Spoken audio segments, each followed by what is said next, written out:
Over the course of the day, we've heard so much about how this climate action, how climate issues and the work that's happening here in Paris is translated in different ways. How do you translate this work from business needs into the climate discussions that are happening here amongst policymakers? And then inversely, how do you translate the policy back into action where it inspires business, it inspires communities, it inspires communicators?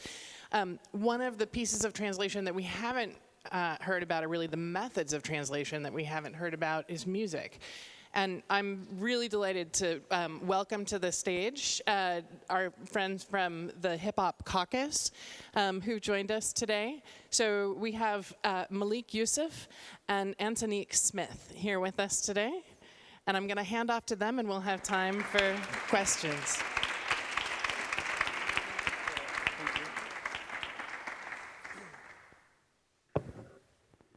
Thank you for having us. Thank you for being here. We are the Hip Hop Caucus. I'm Malik Yusef. This is Antonique Smith, not the opposite.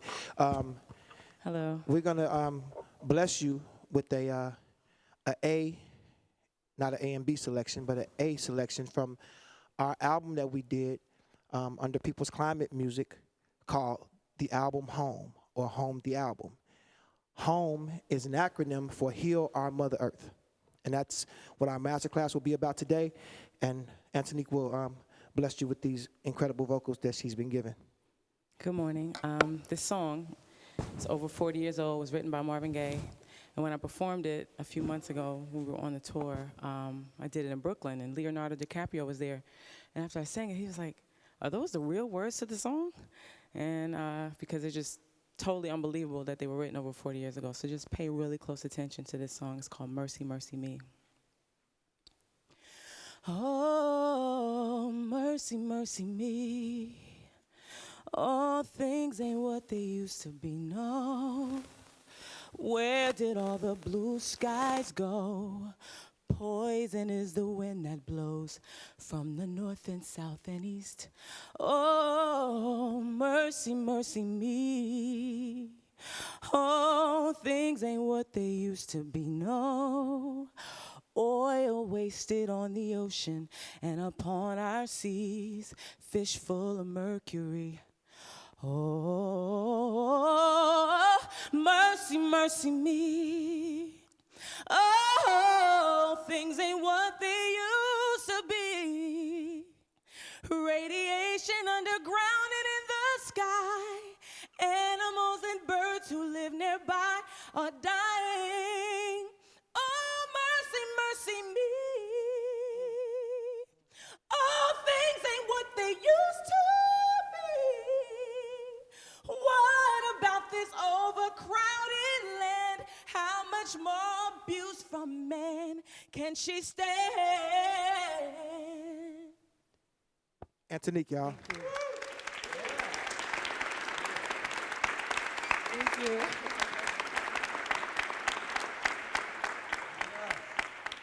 Beautiful and amazing and uplifting as always.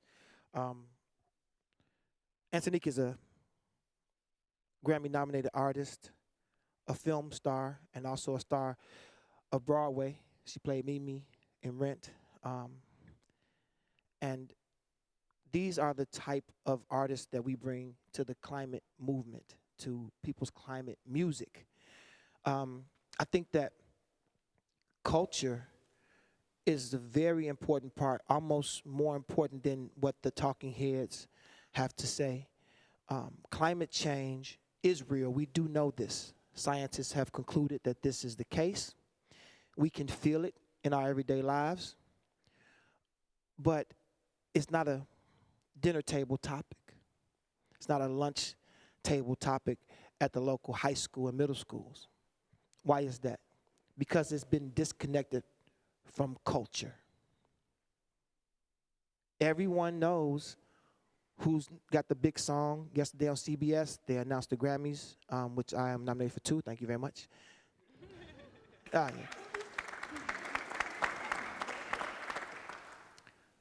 So everyone's talking about that.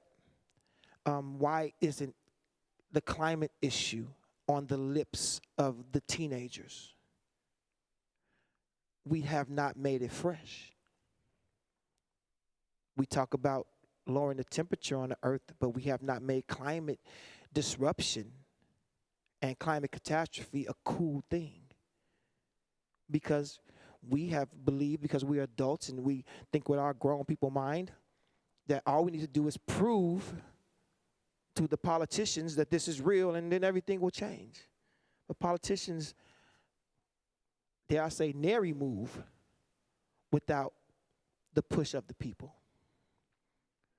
When you're a politician and you go home, whenever you go home, and your daughter is talking about the song she just heard, and I didn't know how important the icebergs were, you're going to change your behavior because you want to be the king of your castle or the queen of your castle.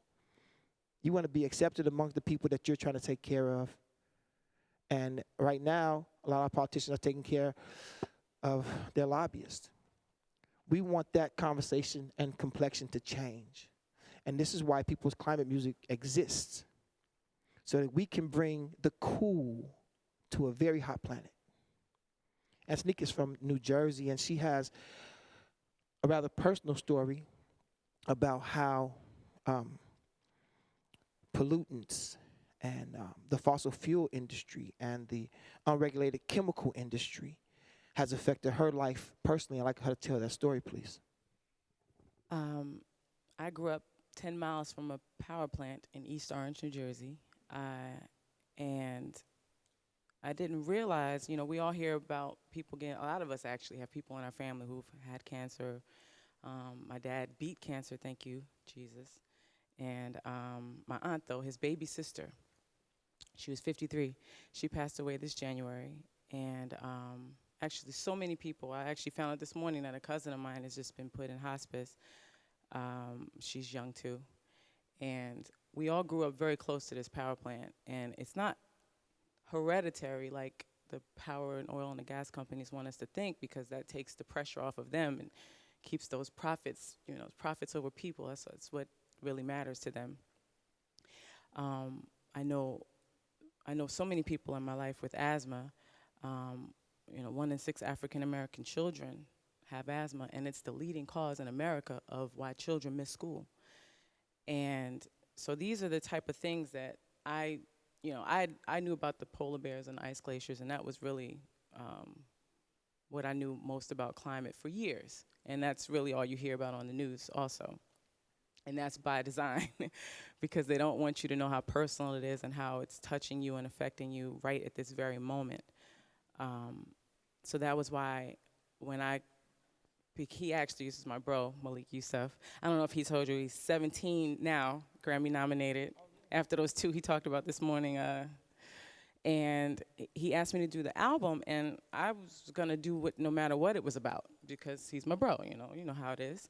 And when he had to explain to me what it was all really about, because when you're doing a project like that, you need to be informed of what you're singing about. I couldn't believe it. I couldn't believe that it was something that was so now. It wasn't future, it wasn't later, it wasn't far away. It wasn't, it just wasn't in the ice glaciers land, polar bear stuff. It was now people here right now in my inner city, like where I grew up, my family, and I didn't realize that it was like really something that was touching my life. So I was so glad when we did the tour, because we were able to go all over the country and tell other people that, no, it's not just hereditary, that the reason why you may have cancer or the reason why you may have asthma, and kids half the school would raise their hand in the forms we did in schools that said they had asthma. And then when we say, well, how many of you do you know people with asthma? All of them had their hands raised. And so it actually, when we explained to them the correlation, we could see on their faces the horror and like, whoa, this is affecting me, and I didn't even know it. And so the blessing of that was that they went home, I'm sure, and told their parents, Mom, did you know the reason why I have asthma is because our apartment building may be built on a landfill, or the park that I play in is right next door to a Koch brothers plant. So, and we actually went to one of those, and you couldn't even go in because this mist would get on you, this sticky mist that would keep you sticky all day long would get on you. And that's what people actually breathe. I was like ashamed because as a singer, they were like, you shouldn't go in because we don't want that to get on you. And I was like, but somebody lives right across the street from it. They breathe that every single day. So I was actually a little embarrassed that I couldn't go in because it's like, what about them? So it touched me so personally to hear how it was affecting my family, clearly affecting my family. And I can't think of anything else to do but to tell everybody. I want everybody to know how it's affecting them so that we can all really link together and join together and make this change. Because it's not a hard change to make. It's not a hard change to make. We have the technology to have clean energy. We can have everything we want, power our homes and transportation, everything we need to have is possible and in a clean way that doesn't hurt anybody. I'm from East Orange, but you spend a lot of time in LA. I spend a lot of time in LA. And a lot of our organic food comes from California. And something I'm doing with Mark Ruffalo, we have to talk to Governor Brown about the fact that our organic, and I say organic with the quotes because it's not really organic if it's being irrigated with oil waste water. So if you're putting pollution on organic vegetables and on organic almonds that go all over the country, I don't know if you call it organic. I mean, you call it organic pollution. I guess you would call it organic pollution. That's what we'll call it. So, so that's my passion, and that's why it's so important to make it a cool movement. And that's how you make it cool when you get people, touch people with a song, or you get somebody, a lyrical genius like Malik, to put it in a poetry form or in a rap form. Also, I'm a pretty good rollerblader as well. I don't think you Yeah, y'all don't know about that rollerblader movement. Antonique was actually in the movie Notorious. I don't know if any of you are aficionados of the form of music called hip hop, but there was a guy named Biggie Smalls. They did a movie on his life, a biopic, and she played Faith Evans in the movie. So, kids really respond to her. And when she comes with these messages and this powerful information and these personal stories, we really touch the heart of folk. And there's a reason that the media wants to keep you separated from the people in the most pain.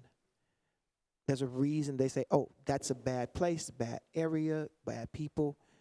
Because if you're exposed, your human heart has no defense against lining up with another person's heartbeat. This is why concerts are so powerful, because everyone is in synchronicity based on melody, based on rhythm. This is why you feel so good at a concert. No matter what band it is, everyone in there, have you met them or not, or ever see them again, is on the same frequency as you. And this is what music has the power to do. Thank you. It's a great place to open up for questions. I'd love to take any questions that come from the audience over here. Yes. How you guys doing? Kyle Sunman from Connergy. Met you briefly yesterday, and Antonique, your voice is absolutely incredible. Thank you. And I just kind of wanted to touch on. I almost would compare it to how the Pope has come out and talking to a community of Catholics who might not have previously understood the implications of climate change, and I would think that the two of you have kind of the power to do this for the hip hop community, and you've kind of touched on that people are responding positively to it. How are you seeing that, and what are you hearing, and you kind of about the movement? Well, first of all, the Pope is dope. I love the Pope. I feel like he's the people's Pope, and he's the one I've connected with the most in my whole life.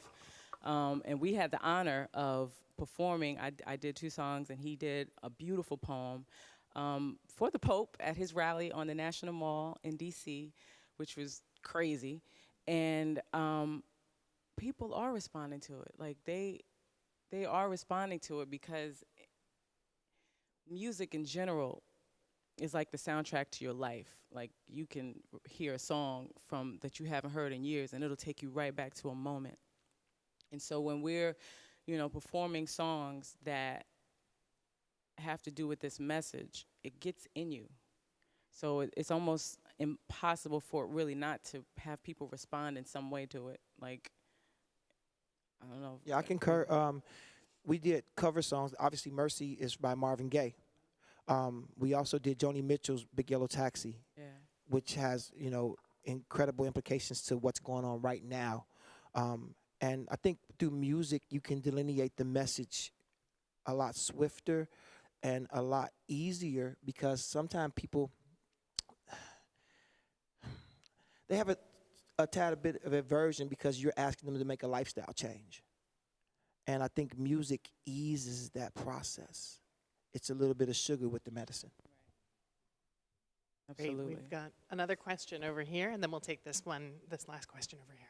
Hi there. I'm Lucky Tran from Columbia University. I'm sort of interested, probably this question comes up a lot about our generation and culture making in our generation, but, so you're referencing Joni Mitchell, Marvin Gaye. Do you think there are enough political songwriters these days, and particularly on something like climate change, where it's sort of a hard topic to communicate, right?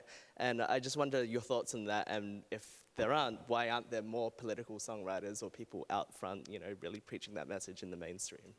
Okay, I think you have two parts there. You say, are there enough? Yes, there are tons of incredible artists all over the world addressing real social, real civil rights issues. And, the right to breathe free air is a civil right. But because the media is controlled by those who power it financially, and a lot of those, how many car commercials do you see? Automobile commercials control the media. Have you ever seen a Tesla commercial? Have you ever seen a Tesla commercial in your life? You seen one? I've never seen a Tesla commercial. Never seen a Tesla commercial. So there's the petroleum company subsidizes these commercials, and that's why you don't, so media is the same. The news is media, just as well as whatever show you like, Walking Dead, it's media. So if the media is controlled by the petroleum industry, they also control the narrative. And that's why you don't hear the incredible artists that are really working really hard to get the message out there. We can't outspend these people. We can't outspend them. I don't have enough money. Maybe you can loan me a little something, I don't know. But we can't outspend them. But places like this, we can spread information amongst our friends and our loved ones and say, hey, the album Home, get it into a kid's hand, get it into an adult's hand, get it into an old person's hand. And this is how we take over the power, clean power to the people. And with that, and I completely agree, for the people who aren't, I think there's amount of fear there because, there's a risk in doing this. You can lose sponsorships, people, artists especially, get paid through other organizations, and it's not just the fans, it's also endorsement deals and things like that. So for those who aren't, and there are some people who are also Grammy nominated with Malik this year who've said some incredible things about human rights and civil rights issues going on in the world. But for those that aren't, it's just a fear thing. So I think the more it's supported, the more it's shown to be something that's not gonna ruin you, but actually help elevate people, and it doesn't matter what those endorsements are about, then we'll get even more people having a lot more to say about what's really going on in the world. Thank you for your question, man. Good one. Hi, my name is Christina Salento. I'm a student at Northwestern University, also here with Connergy. And you guys talked about the effect that your work and your songs have had on youth and on building a movement. And I'm curious if you've seen any sort of implications for the political sphere and what impact you think hip-hop education could have on politicians or people that make decisions. Well, actually, hip-hop, I think, had a lot to do with Obama getting elected, because it was once the Jay-Z's and the Puffys and the Eminems and all these people who young people look up to spoke out and said, this is a guy who we can get behind, and yes, we can. The young people came out and voted. So I think the more we get, and that's a lot what actually this movement is about, is actually making it cool so that the young people understand what's going on in this movement, to understand climate justice, understand the pain that they're suffering, that they don't realize this war that they're in, that they're under attack in a way. Just getting that message out to the young people will definitely make the politicians want to, make some different decisions. We've been telling young people, like, just find out the person that you're voting for, find out what their view is on this issue. Because a lot of times we vote for people, and sometimes you vote for who your mom said you should vote for and things like that. And I've even done that in the past. Like, Mom, who we voting for? Okay, cool, So you can't do that. You have to actually find out what the person that you're going to vote for believes. And then once you know that, then you can put a little pressure on them. And the more pressure they get from young people especially, they'll have to start making some major changes. Yeah, and your question is really poignant, because when you talk about youth, we're talking about the next voting block. We're talking about kids entering high school. They enter high school 2015, and by the time they leave high school, they'll be ready to vote for the politician of their choice. We want to inform them as much as possible about this issue, because this is the most paramount issue on the planet Earth. No matter what language you speak, what flag you fly out of your crib, who you sleep with, who you pray to, what's your favorite cuisine, does not matter. There is one place that we all live that we know of. I might have a little secret, I don't know, I might put y'all up on. But this is, so the younger you get them, the stronger they'll grow. Roots are what's important. Get that foundation set, they won't be wavered. So that's what we're on right now. That's why we do this music. And, some people, they have to age out. It's too late for them, unfortunately. But the kids can make it happen. Excellent. Thank you so much. Hooray! Really.